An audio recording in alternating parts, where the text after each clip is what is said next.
You're listening to TFM. Want to join in the conversation and share your thoughts on this episode? Join the Babel Conference, our listeners' discussion group on Facebook. Just type BABEL into the Facebook search field, and we look forward to seeing you there. This is Steve Sansweet of Rancho Obi-Wan, and you're listening to the 602 Club.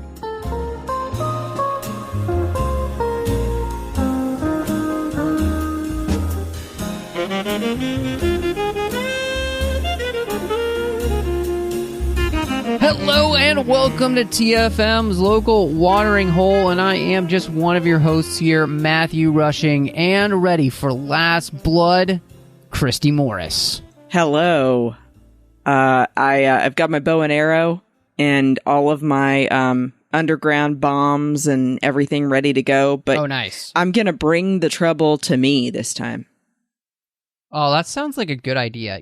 Why, as you get older, why run? Yeah. Make people come to you. Exactly. That's what I always say, and that's why we keep making John Mills come to us. Mm-hmm. Yeah. I mean, honestly, I'm just here because it's the completion of a long arc. This is the coda to our whole Rambo journey together, and I'm very intrigued because I know I've seen this movie now multiple times before this, so I'm legitimately interested to get into this discussion and see where it heads.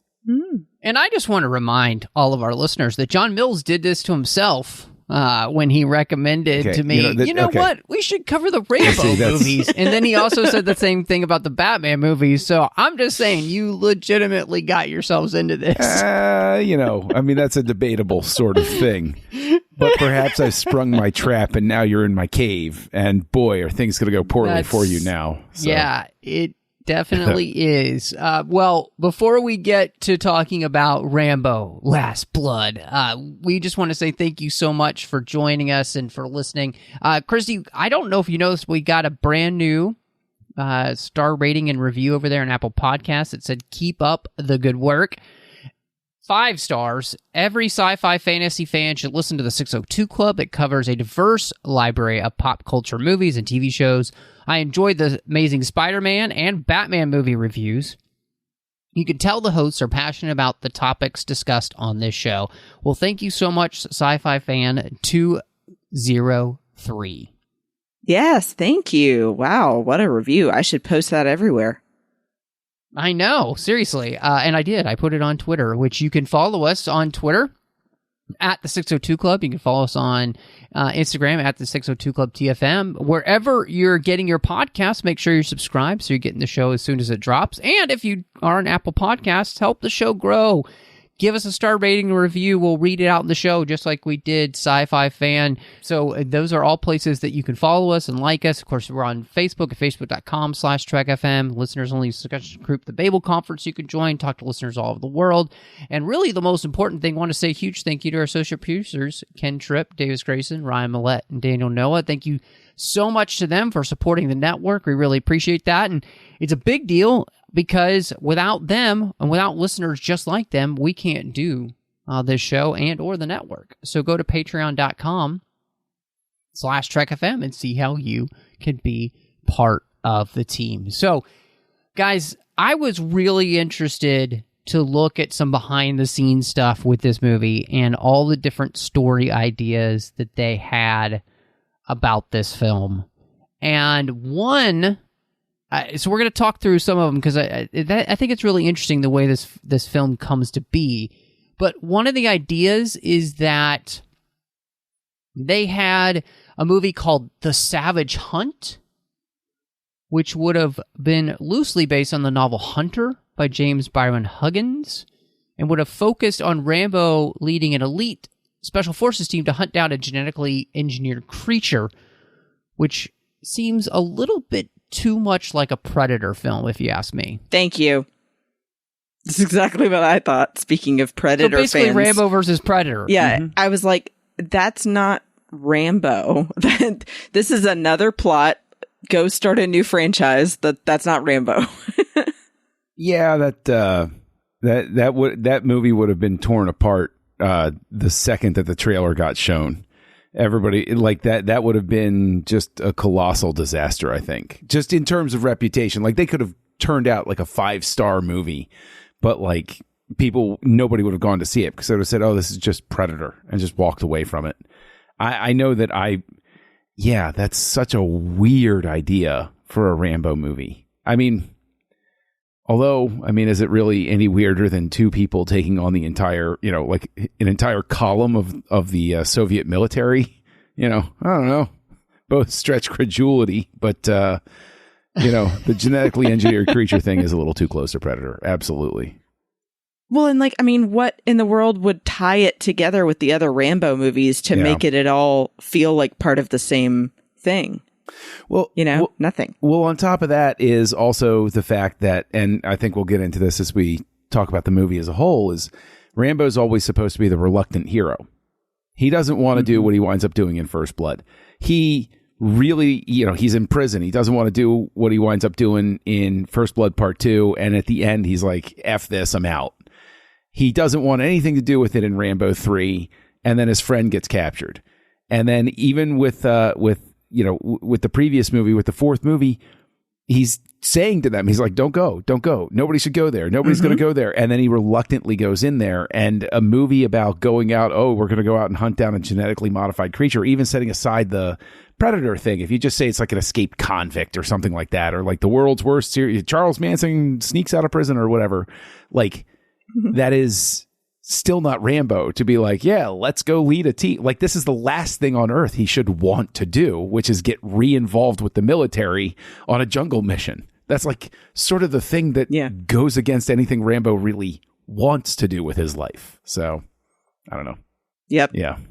Yeah. I mean, I think both of you are making such great points, and so salient to the issue that I had with this whole idea is just, it doesn't feel like Rambo in any way, shape, or form. It does feel like a movie that, Sylvester Stallone might be in. Yeah. But it does feel like a completely different type of franchise. And like you said, John, it is very difficult to have kind of the one main thing continue, which is that Rambo doesn't want to be involved in whatever he gets involved in the films. And that really he's just a man who is looking for some semblance of peace in his life and has a very difficult time finding it. And obviously that's a theme that will continue in this film. And so thankfully they didn't go that route. And then I thought it was really interesting too, because Stallone and the Rambo creator David Morrell, they redeveloped the story and they want this to be a very soulful journey, that's going to be very emotional and impactful, and so they kind of pitch this idea of it being a human trafficking story, and what's interesting is just how this idea kind of stays at the forefront and kind of becomes something that they do end up trying to go with. No, but which is true to the nature of the franchise as well. Right? Like, I mean, yes. Number one deals with the way we treated the vets. Number two is a revenge fantasy going back to Vietnam, sure. But Rambo 3 was about drawing attention in one way to the fight in Afghanistan, what was going on over there. And then the fourth movie is drawing attention to the human rights atrocities that are going over in Burma, Myanmar, whatever, whichever, Myanmar, fine. And then human trafficking is a huge issue, and it's very much in the headlines today, as it should be. And so, I mean, that is in keeping with the franchise to draw attention to something that's a social issue that should be addressed or taken care of. Yeah, I echo that, because obviously it's pretty blatant that it's been a frequent thing in the movies. But also it does kind of work well with the idea of it being a powerful story. I would say because of the subject matter, it kind of diminishes it being a really soulful journey to me and more just terrifying. It feels like the focus is a lot more on that than it is on Rambo's development as a character, I think. Yeah, sure. Well, and it's interesting, too, because, you have, I think this obviously, as we mentioned, becomes the kernel of the idea, but one of the other things that they do here is they also think about possibly doing a prequel, which I'm not even sure how you would do that if you don't have Stallone, or how you would work Stallone in that and make that work. So, well, I mean, they could always choose not to. They could just. I think Stallone said, the interesting idea of directing a young actor and having Rambo direct him, so that he's like, I've been playing this character for decades. I could give him good, a good foundation, good tips on how to play the character. They could have worked in some sort of bookend, like Rambo reminiscing at the end or something like that, and had be like that young Indiana Jones episode where Harrison Ford was in it. Yeah, something like that. That would have worked, I think. I mean, my question is, and I'll throw this to you, Christy, like, would you have wanted to see that? Do you want to see a Rambo prequel? No, because I feel like from the first movie, First Blood, I think that you already kind of know the answers to those questions. Yeah. We know how he becomes what he is. Yeah. So you don't really need a prequel because the story's already filled in those gaps. Yeah. And I mean, do you guys feel that way too? Oh, I completely agree with you. That's absolutely 100% agree with you. Yeah. Like, what is there for him to do in a whole movie of a prequel? Right. Exactly. We've already seen the flashbacks of the torture. We know all of these things. And unless they wanted to make a prequel about him right after the war. Like his family life. Yeah. Or like life on the farm. Right. But I mean, that's sort of the boxed in thing, right? This is something I think that really gets at the core of what I'm sure we'll be talking about with the movie itself too, is like, after the fourth movie, I mean, that was a beautiful ending for the character. Have him finally come home, right? Like he's on the road hitchhiking, looking for himself in the beginning of the first movie. And at the end of the fourth movie, he's literally walking back home. He finally made it after all of these years.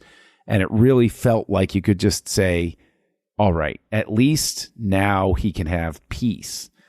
And I think the very concept of having a fifth Rambo movie is a betrayal of that. And so I know that when I first heard about this movie, I immediately emotionally was just, no, this is wrong. And I think it's wrong. It's a bad impulse. And I think that Stallone has this impulse. And I'm not taking anything away from him as a director or an actor or a writer. But he very obviously has an impulse where he doesn't know when to stop at a certain point. And that's why, I mean, sometimes he can pull out of that nosedive and you go from Rocky V and then he comes out with Rocky Balboa and you're like, okay, fine. We made it through. And then Creed carries it forward and it's like, that's awesome. Okay, we kept the good momentum and we shifted the focus of the character here. Rambo found his ending. They never should have come back to him. Like this was unnecessary to come back here. Well, it's interesting because there was I was reading and there was a while where Stallone said no, he wasn't coming back, and that Rambo was done. And it was kind of around that time period they found the way for Rocky to return. And so I think, that's an interesting thing. Like, and John, I think it kind of really does a good job of kind of segueing us into the idea of Rambo returns. This character is going to return to us. And I wanted to ask you guys specifically before we kind of get into every single thing about the movie. I thought it was a really interesting setup because we do really spend a lot of time with this character before we ever get into any kind of action, with him trying to live a life, quote unquote, at home, trying to have a life. And, he's a horse whisperer, basically he's a horse trainer, he's got this family that he's living with, his deceased father's ranch, and he's managing it with an old friend, Maria, and her goddaughter, Gabrielle. So how did this part of the film work for you guys? I mean, the setup's fine. I mean, but I don't know how you could really mess up a setup in this instance, right? It's nice to, you refamiliarize yourself. Let's say this is the first Rambo movie you've ever seen. It actually does enough setup for you to get a feeling for who the character is. Right. The extended cut spends entirely too much. I'm very glad that the theatrical cut made the decision to cut the opening where he rushes out and saves people in the rainstorm. It's interesting, but it's not interesting enough to, you can really see that the film starts twice in the extended cut. And so they dropped one of the beginnings and they just had one beginning with the theatrical. So I think that's the better impulse there. And, I hate to put it this way, but even Superman 4, the setup isn't the problem. That first 10, 15 minutes, you're like, okay, it's a Superman. Yeah, all right, here's Clark Kent. Here's everything going on. And then it's after that the wheels start falling off. Yeah, I'm with you. I think that the theatrical cut of the opening is a better choice here. Definitely seeing the extended cut for this, I felt like it's like watching two different movies again. One is where he's rescuing people from, hiking accidents, I guess, and the other is human trafficking. There's no tie-in together at all. But the thing that I like that they had from the theatrical version is showing that he's not sleeping in the house. Yes. I like that they're showing that he's been so messed up from his time in Vietnam and then everything subsequently that he sleeps underground in a bunker that he's put together where he has to listen to, kind of strange melancholy music, and that he's constantly talking about he just has to try and keep the demons at bay. That he's never truly having inner peace.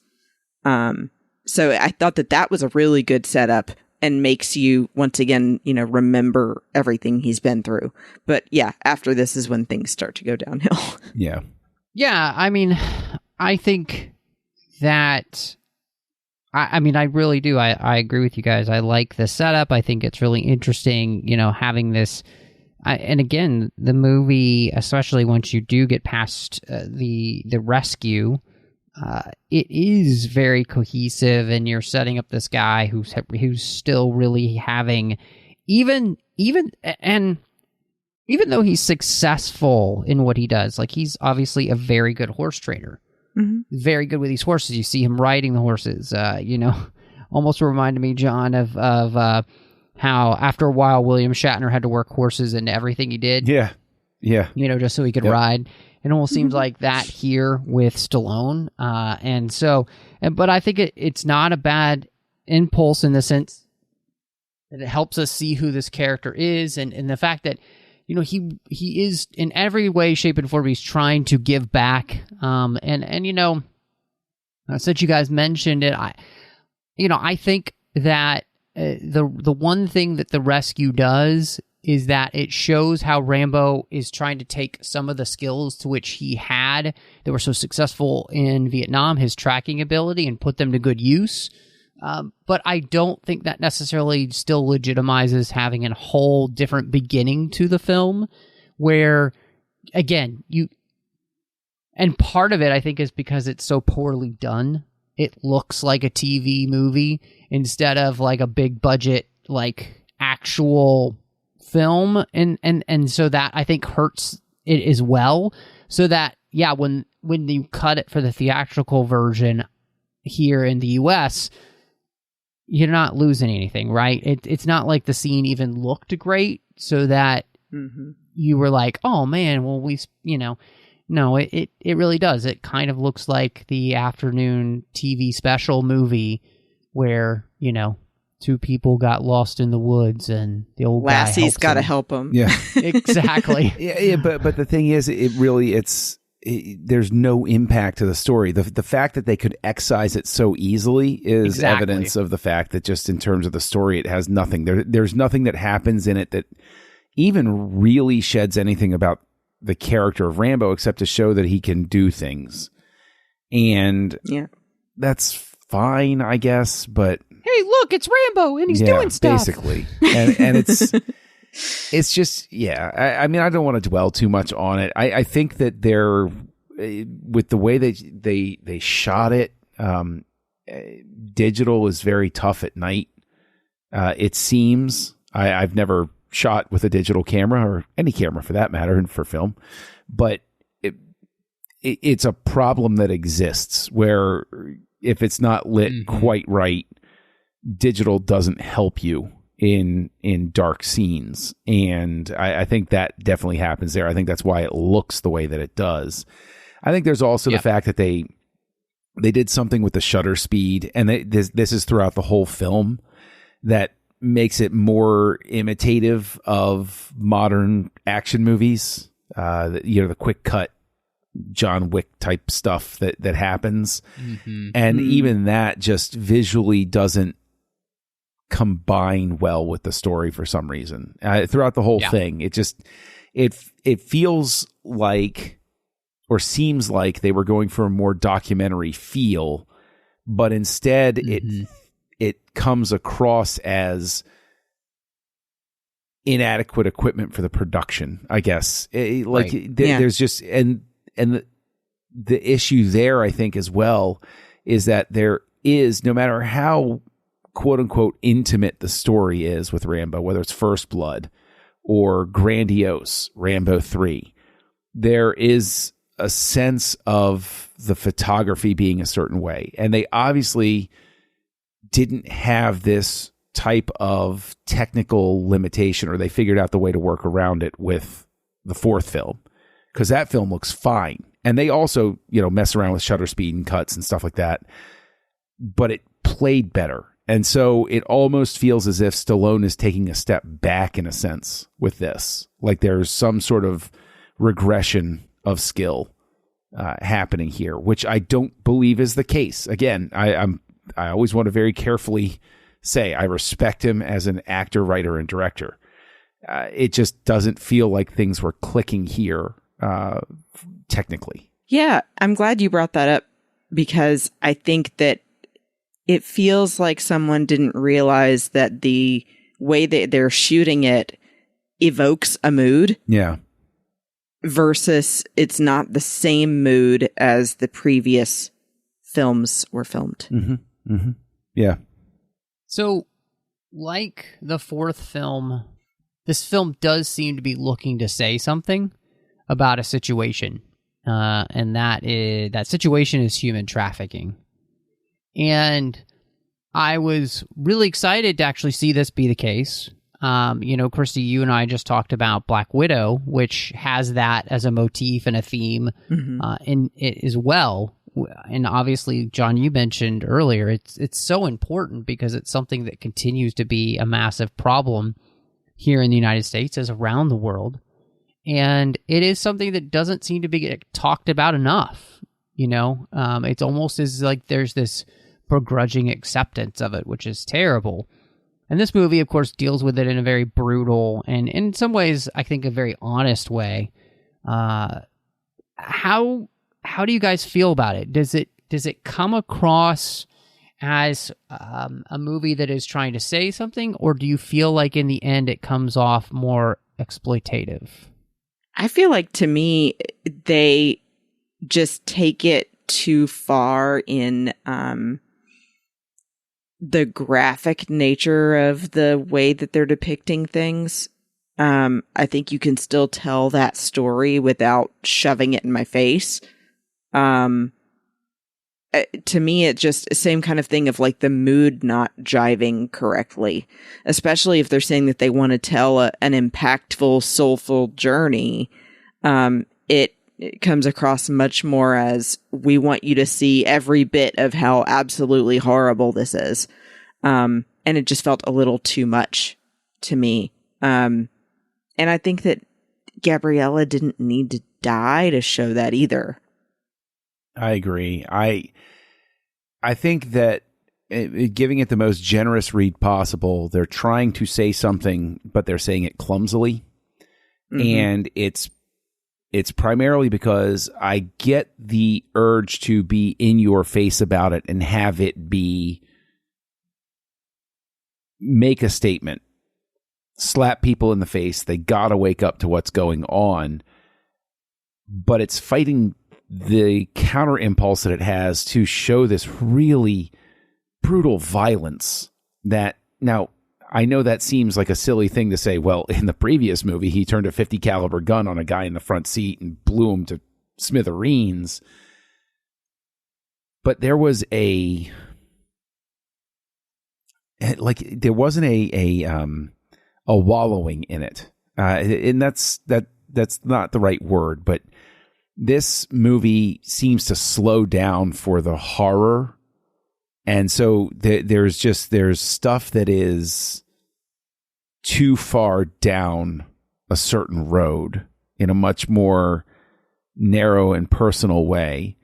And so you can say, well, that's part of trying to make the statement, but at the same time, it's a fine line to negotiate. And when then you have everything culminate in an ending that's basically like a grindhouse flick, you've lost the thread. You've crossed that line into exploitation. You've asked too much of me to continue giving you that benefit of the doubt.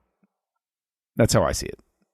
Yeah, I felt like I appreciated the attempt to kind of show the brutality of what these girls go through and to not sugarcoat it in any way, shape, and form. I think, John, what you just said about how the end comes and you end up having this ridiculously over-the-top, like you said, grindhouse, I think that's a perfect example, is what ruins the effect that they were going for, because that becomes this revenge porn. Yeah. Yeah. And that ruins the impact that those scenes gave you, because it becomes exploitative. You use that as the opportunity to then legitimize you doing all these things to these men, which I get the impulse, but I think to be able to find another way of doing it so that the graphic nature is what's being done to the girls instead of what's being done to the people who did it, if that makes any sense. Well, like, that he could still kill them, and it could still be bloody and violent and all that, those kind of things, because that's the justice that we want to see happen in this film, right? But that if it was done with more panache and just a better sense of taste, I think that it would work better. I think you need to have a much better, and this is the danger, right? And this happens to all of us when we talk about movies and where we think they might have gone wrong and follow different impulses, is there's almost this urge to sit down and rewrite the movie or redirect it or re-edit it or something like that. And I know that I fall victim to it, but I think that actually the whole thing gets solved if you go small with the ending instead of big. Even if you want to go big, you can resolve a lot of it by let's set aside what happens to Gabriella, right? By having him use his special forces training to kidnap the head honcho and let the other guys know, you want him, you got to come get him. And that's what draws them to the ranch. You can still have your big ending, and then Rambo, with his dying breath, maybe he's got a booby trap where he says, oh no, none of us were ever getting out of here. And everybody dies in like a big explosion or something. And there's this big epic sacrifice at the end, and you realize Rambo's played them all for fools with the one thing he knew they would come for. You know, I like there's that urge is almost in there with the way he, I mean, cuts the guy's heart out at the end, which, you know, that's a little rough to watch. But it just seems that there were Kalima. No, but it's just like there are different ways that they could have structured the ending that would have made it not cross that line to exploitative. I mean, I think it crosses the line to exploitative earlier, though, in a couple of points. Like when he goes in there with his thumb and pops the guy's collarbone out. That's what I thought. That's just that's an image I don't want in my head. And now I have it. And now I think of the movie and I'm like, ugh, okay. And it's it's impulses that go too far. It feels like they took things from like really graphic horror movies and then combined it into Rambo's story. And so it doesn't feel natural for Rambo to do that kind of thing. Like, yes, he has killed people, but he didn't like get pleasure in like ripping out their collarbone and stuff. He's not a murderer in that sense. He just wants justice in the, you know, previous films. So this felt like, what? That's not Rambo. And then also the things like that seem especially cruel in general. I think even when he has the traps at the farm and the guys fall on the knives or whatever, and then he comes back and shoots them. You're like, it's beating a dead horse, literally. They're already dead. Yeah. And then combined with the ripping of the heart out, like he mentions that before he ever actually does it. And I'm like, okay, you could have him say that he's going to do it, but then he doesn't actually do it. Having that then happen for real is like, oh my God, really? We got the meaning before you did it. Yeah. And it's, I think it's also unfortunate because it's so regressive for the character. Again, at the end of the fourth one, Rambo, he made it out. I don't want to see him dragged back down. And I understand the urge to make a statement or to have a movie, but it seems as if the mistake here is Stallone wants to make this statement, wants to talk about something that's going on, and so he just resurrects an old property instead of hiring somebody and creating something new. He's a producer and a director. He doesn't need Rambo to do this. He can just have a different scenario happening. And so I really do think it's grafting a character on, just at its baseline, it's grafting a character that doesn't belong in this story onto a story that probably could have been a pretty decent indie movie for what it was. I guess I will play a little bit of the contrarian and say that I don't think I have as much a problem with Rambo, say, you know, doing what he does to the one guy with popping his collarbone out and all this stuff. And part of that is the fact that we've set up in the film that this guy's last best hope of being any kind of normal is this little bit of family that he's found. And that these people have taken that last love, that last thing that he was kind of holding on to that's helping keep it, like, he talks about this idea of like keeping the demons at bay. And one of the reasons he does that is because of Gabriella. And he works so diligently at it because he wants to be able to be there for her and see her grow up. And like, she reminds him of all the good things in life. And one of the things that I thought was interesting is that by doing this whole thing with human trafficking and everything is that we do kind of show that the horrors of this world aren't relegated to war.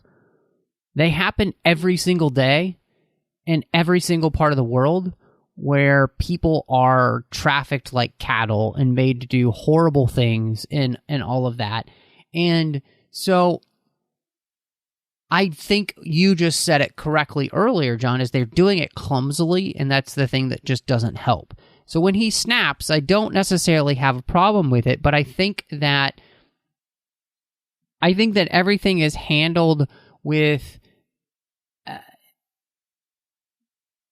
a clumsy thumb. Yeah. Like, it's like too many thumbs. But let me let me offer this though. Let me be a contrarian to your contrarian here, in that. Ooh, a double contrarian. You have to recognize though that Rambo as a character is a commentary on certain things, and so it's okay to have that character remain in that context. And again, make a different movie with a different set of characters. And I firmly believe you could take this premise, mix it up a little bit, take Rambo out of it, and it's fine. I think putting Rambo in it actually makes it feel clumsy from the get-go because of the fact that Yep. Yeah, I can see that. Yep. It's such a generic story. It almost feels like you just said, oh, here's a story. Sure, put Rambo in it. As opposed to, this is a Rambo story. Yeah. Sure. And I think in that, we completely 100% agree. It was just, I guess part of that was just me acknowledging that there are these things still that they are trying to do with this story. And I think partially works and then partially doesn't work. And that's the big problem, is that it doesn't ever really congeal. And I think you nailed it on the head. Is the problem is that we started with this being a Rambo movie. Yeah. And it didn't need to be a Rambo movie for this to work at all. In fact, that's the one thing that makes it not work. Well, and there's also, I mean, there's also, and I'm just such a big fan of streamlined storytelling. Her journey out to go see her dad doesn't need to happen. You can condense everything and move it along quicker by just having it be she gets abducted on the way home from a party or something like that, which honestly is every parent's worst nightmare. Like every parent in the audience would immediately plug into that. It's like, oh my God, she was walking home from a party. Where is she? Like that immediately gets a lot more of the audience, especially the parents, like plugged right in, because that's a very relatable sort of fear, as opposed to dressing up and going down and driving into a different country to go see her friend who's going to take her to, it's like, it's just too convoluted for its own good. And then to have it be, or even if you have that, to have it be that the dad was really there instead of it just being a trap. Like it's so much extra than it needs to be. And I think that also hurts it. Right. Well, and Christy, I got to ask you about that, because I think, as I want to talk to you about that, I think one of the things that doesn't help this movie is that a few of the choices they make for the cast feel like telenovela level of acting. And it really hurts any of those scenes anyway. Do you mean the girl that plays Giselle, the cousin? That and the dad specifically, like that whole subplot is destroyed, honestly, because the people playing the parts are so bad. Yeah. I agree that I feel like the scene where they're trying to finally have the payoff, at least, of Gabriella meeting her dad, confronting him and asking him the question of why he left, it seems like two conflicting conversations. At first, he seems to be enjoying reflecting on her childhood, and then suddenly steps in her face and says, I never wanted you and your mother anyway. And you're like, well, wait, are you the adoring dad who, had to leave for some other reason? Or are you the dad that never cared about your kid? I don't get it. So, yeah, I agree. That part wasn't necessary. And I felt like it was just a tool to get her to Mexico, when they could have just done what you said, John, and had her, get there some other way that made more sense and wasn't an unnecessary plot point that never gets used again. And I wouldn't go so far as to, I think that the actors and actresses in their roles are just fine. Anything with the awkwardness, I think, should be laid at the feet of Stallone, because it's the director's job to get out of the actors what he needs. And granted, there are times where just the casting just doesn't work properly. But I think that I very much get the sense of this is, and I'm trying to think of the right way to say this, okay? Because this is a very fraught sort of topic. But it feels at certain points that Stallone is navigating a world he only understands cursorily and a culture he only understands cursorily instead of one that he's intimately familiar with. And so as a result, some of the artifice that we sense is because this is a director who isn't themselves incredibly intimately familiar with everything that they should be going into this. And I'm not saying that in a pejorative way about Stallone. I'm saying any director has that hurdle to overcome for whatever they're directing. You know, somebody directing a period piece obviously didn't live 200 years ago. So they have to throw themselves into that research to bring that authenticity. And I think that ultimately it's the script and the director here that fail to give the authenticity that the cast needs all the time to come across as anything. I mean, the villains in this are so over the top as to be, I hesitate to say cartoonish because cartoonish implies Jack Nicholson in the 1989 Batman, as opposed to this is, you know what, Christy, I think you put your finger on it. They're horror movie villains, right? Like they're so over the top. And I know that these real people are over the top, but you need to make me believe that these fake people I'm looking at exist. And even if people that brutal do exist, I'm still not buying these fictional people as existing. Yeah.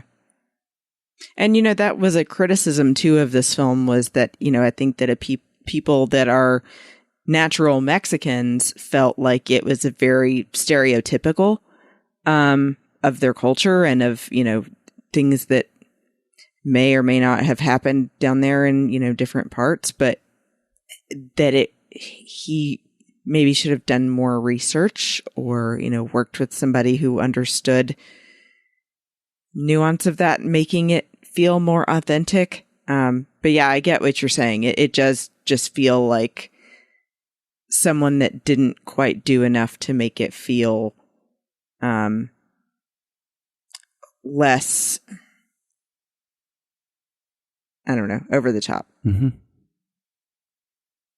I got to ask you guys about, because I feel like unfortunately the movie doesn't have much more for us to really dig into itself. There's just not a lot to it, which is definitely unfortunate, which leads me to a question about then the legacy of this movie.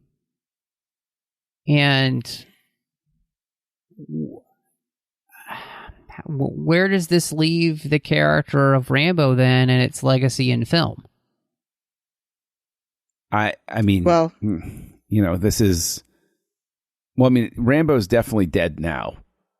Everybody thought he was dead after Rambo 3, but he, we got that fourth film that was great.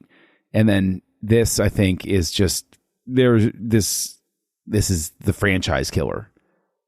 No matter what point it happens, but all of the other external factors and everything like that. I think that Last Blood will always become like Superman 4 was for many years. It was, that was the Superman movie where he only ever acknowledged it to sort of be like, yeah, it's too bad they made that one. And I think Rambo Last Blood falls in that category. I mean, I think it's an accomplishment to make a Rambo movie that I'm less likely to watch than Rambo 3, but they accomplished it. So you're saying they succeeded? I guess they did. It truly is Last Blood. It's something. Yeah. Yeah. Yeah, I'm with you. I feel like 4 was a very natural ending to the story, and that you do need to know when it's a good time to just quit while you're ahead and end on a high note. And he could have and should have left it off with 4. So I'm disappointed that then this is where it's gonna stay. I definitely agree. Please don't make another Rambo movie at this point. You've told all the story there is to tell, and then some. Just stop. Yeah, let it go. I think you could view Rambo: Last Blood as a coda, an appendix. An appendix. You could regard it as an appendix to the story. You don't need to read it. You don't need to view it. It's okay. You got the point by the end of the 4th one. We can talk about it in hushed tones, but we don't necessarily need to acknowledge Last Blood. But yeah, the thing that I liked about the very, very end of this one was the voiceover they have of him while he's sitting in the rocking chair seems to kind of give a reason that Rambo would continue to feel the way he does. That, it's basically saying, in a way, referring to like being in the military, I'm always going to fight for the people I love and the only place I've called home. Yes. I will say that I did like ? I'm a huge Doors fan. So they used 5-1 by the Doors at the end, which is, it's contemporaneous. It's from the Vietnam time period. It's a fantastic song. The unfortunate thing is, yes, Rambo would have listened to it, but we have to make decisions for the film.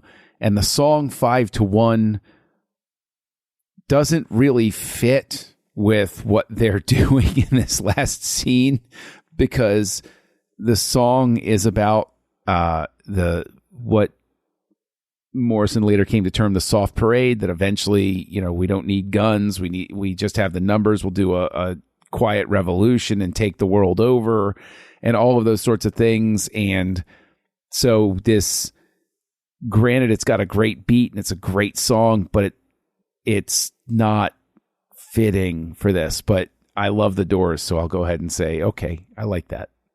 And I can work with that. Right, like a song that's anti-gun during a scene that's all guns.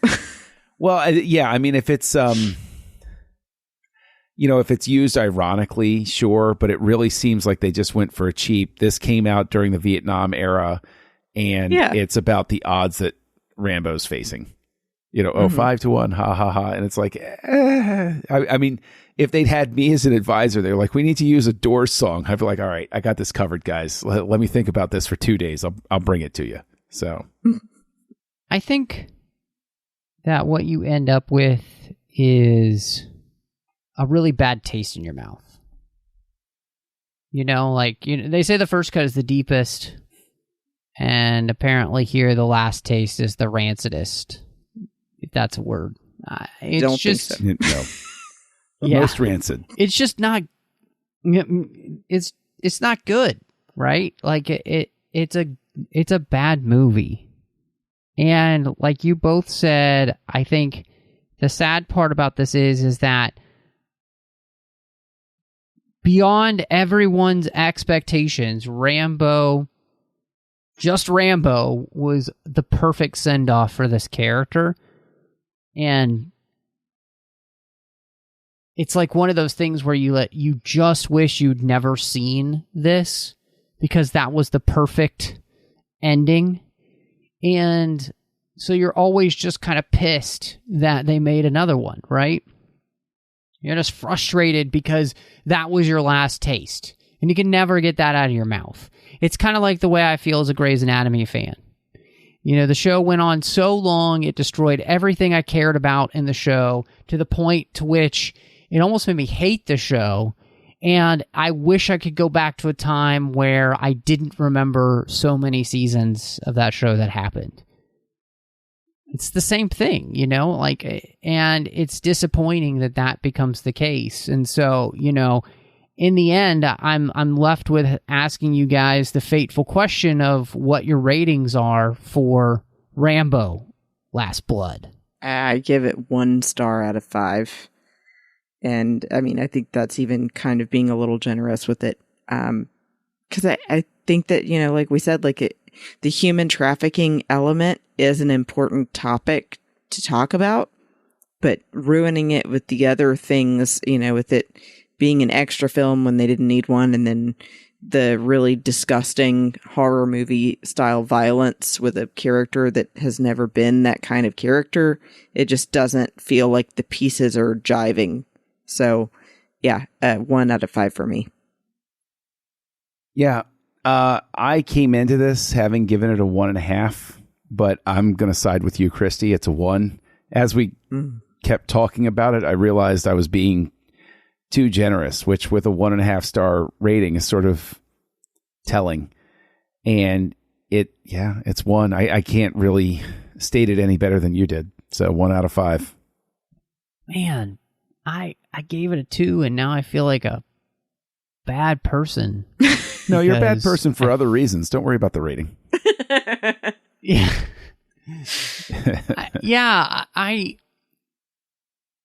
I think the problem is that I gave it a 2 initially, and this is going to be a movie that just keeps falling in my estimation, you know, and in much the same way, honestly, and unfortunately, Christy, when we talked about Black Widow, the rating went down. Mm-hmm. And, you know, as we're talking, I'd say it definitely went down in my estimation. It is probably more at like a 1.5 at this point, and I wouldn't, you know, 1 star because at least nobody died, right? Isn't that the for me ranking you half gave, star John? if you didn't accidentally kill anybody while making the film. So everybody gets a half star as a general rule. Okay. So yeah, I mean, it's so disappointing that this ends up being the case, and you know, I think it'll get interesting because you know, soon we'll be reaching in about a month Batman and Robin, so who knows how much higher we can go. But that means that it's time for some recommendations, and so Christy, so John can think of a recommendation. Cruel. What That do you is want to just recommend to foul. everybody How dare this you. week? I feel like that all the time. It's okay. It's funny that you mentioned that because I was talking to my friend Kevin earlier today and was recommending something to him that I'm like, you know what, I should recommend that on the show because I don't think I have. But there was a podcast I started listening to a couple of years ago that I still occasionally go back to and find new episodes I want to hear. And it's a podcast that Alec Baldwin hosts called Here's the Thing. And it's just intimate conversations of him with one guest. And it's people that run the gamut of either actors and actresses to singers to politicians. He did a really adorable conversation with Debbie Reynolds before she passed. So, yeah, I highly recommend checking out Here's the Thing by Alec Baldwin. That's the way you describe it reminds me of a very short-lived TV show that was on, I forget what cable station it was on, called Shatner's Raw Nerve, where he sat down one-to-one with somebody, and they were fantastic interviews. They were absolutely magnificent interviews because they were free form. They had no format. It was just Shatner sitting there talking with somebody. And so that sounds like the same sort of thing. That's a good recommendation. I dig that. Thanks. Yeah. You know, I am not done with what I'm going to recommend, but I'm enjoying it so much that I'm going to recommend it anyway because I love conspiracy theories. I love picking them apart, but I also love when I can't pick them apart. And so far, I'm deeply enjoying a book called Chaos, Charles Manson, the CIA, and the Secret History of the 60s. And it is absolutely fascinating so far. It's a book that the author basically spent 20 years of his life on, all stemming from an article he was supposed to write in 1999 about the 30th anniversary of the Tate LaBianca murders. And he started going down these paths, and it's really fascinating because I don't know where it's going to end right now, but it's going in a lot of fascinating directions. So if you like that sort of true crime history buff, a little bit conspiracy theory sort of stuff, I highly recommend I certainly hope as I issue this recommendation that it doesn't wind up absolutely sucking through the rest of the book, but I don't think that it will, because it's pretty spellbinding so far. So that's Chaos, Charles Manson, the CIA, and the Secret History of the 60s by Tom O'Neill. Ooh. Nice. Well, I'm actually going to be recommending some books as well, because that's right, Dune is actually going to be coming out here in October, which I'm so excited about. I have read every single one of Herbert's Dune books that he wrote, and then I read the sequels that his son and Kevin J. Anderson wrote off of his notes and outline for the final book he was going to write in the series, Hunters of Dune and Sandworms of Dune. So I'm going to recommend both of those books. I really enjoyed what they did. They did their best job, I think, in creating a story that felt like Herbert's Dune, but at the same time was in their style. You know, they weren't just trying to crib, his style, which I think was good. They had their own. I enjoyed the end. I thought it was great. I'm actually going to be going back and reading some of their other books because I enjoyed what they did so much. Just enjoying it. The Dune universe is so fascinating. So as we look towards that coming out, I'm obviously very excited about the film, but it was so much fun to be in that series again. And I thought those two books were definitely worth the recommend. Hunters of Dune, and then the very last book, Sandworms of Dune. So that's going to be my recommendation for everybody. But John, again, I'm glad we got through all of the Rambo films. I've now seen them all. I can check that off my, would you call that a bucket list? I Sure, get why not? Bucket of Blood list. But anyway, where can people Bucket find of you? Blood list. I like that. Kessel Junkie, KESSELJUNKIE on your social network of choice. Always lurking around Twitter. I have fun on Letterboxd, and you can find me over on the Nerd Party Network, where I am co-hosting House Lights, a series where we look at directors one at a time by either the decade, a specific decade in which they were operating, or their entire career from start to finish. And you can also find me co-hosting Aggressive Negotiations, a Star Wars podcast with Matthew Rushing. But Christy, where can people find you? You can find me on Instagram and Twitter at BestBenBell. And then when I'm not here in 602 Club, I also do a show with my friends Amanda and Teresa called Sabers and Spells. And we are at that name on Instagram and Twitter as well. And we cover geeky topics that we don't usually get to cover that are a little more niche. Although it started with Harry Potter and Star Wars, we've divulged now into the weird stuff. So actually, we've taken a little bit of a break because Amanda's getting married in 2 weeks. Yay. But yeah, but she did have a Harry Potter themed bridal shower, which I shared on our page. And we're talking about when she gets done.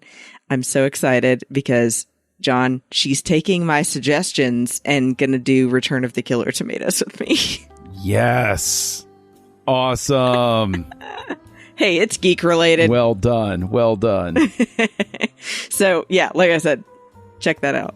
And you can find me all over social media under the name Matt Rushing02. Of course, I'm here on the network doing Literary Treks as well as The Orb. Literary Treks about the books of the comics of Star Trek, and The Orb is about Star Trek Deep Space Nine. And of course, don't forget about Snyder Cuts with John Mills here in the feed as we talked about everything Zack Snyder's directed. Plus, you never know what might be coming up in that feed since, well, he's become a very busy man recently.